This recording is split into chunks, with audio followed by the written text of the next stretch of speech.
Candyman, Candyman, Candyman. Yeah, right. You think I'm gonna call that dude's name 5 times? You must be out your mind. That's right. Candyman is finally out this week, so let's get it. Welcome to the Kaiba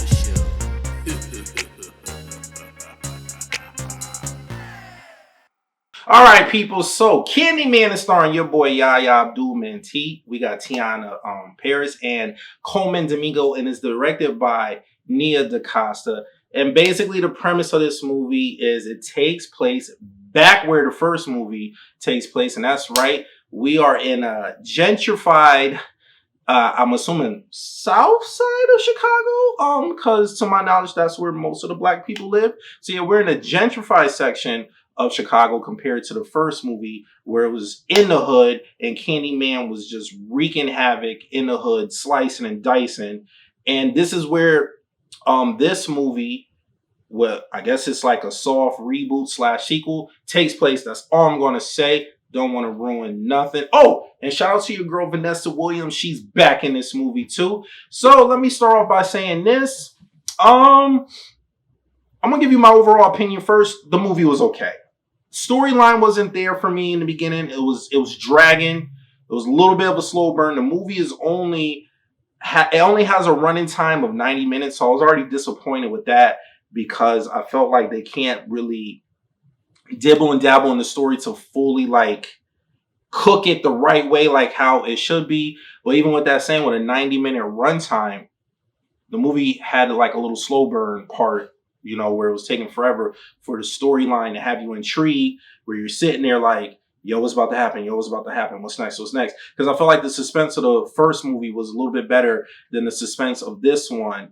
But there was some decent kills in the movie. There was one kill that kind of took me out because it was fake. It was like a CGI kill because the way it was shot, it was actually funny. It was probably one of the funniest deaths in the movie because I wasn't the only one laughing, which I was like totally shocked that somebody else in the theater that I went to see the movie in had the same sense of humor as me. So they found this kill scene funny too, but it also took me out because the way they shot it, you could tell it was CGI for, I don't want to say it. I don't want to ruin it for you people.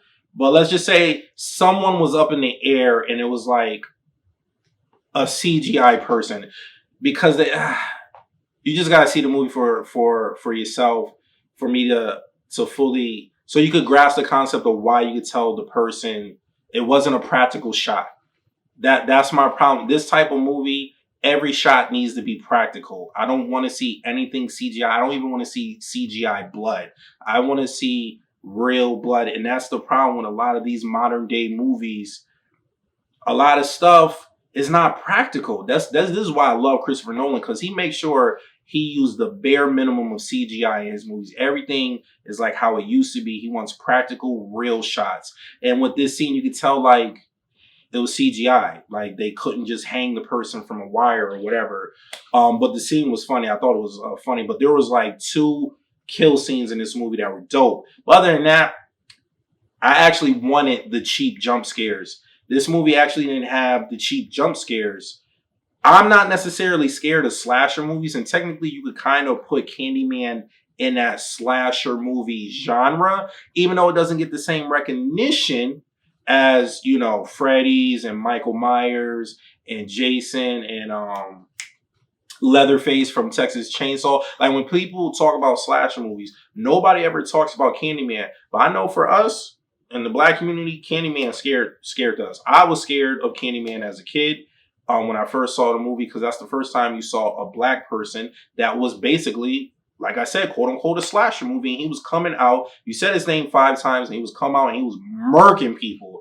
So with that being said, I'm not really scared of slasher movies, but I feel like this movie deserves some cheap jump scares. And I think there was like 1, maybe 2 in this movie.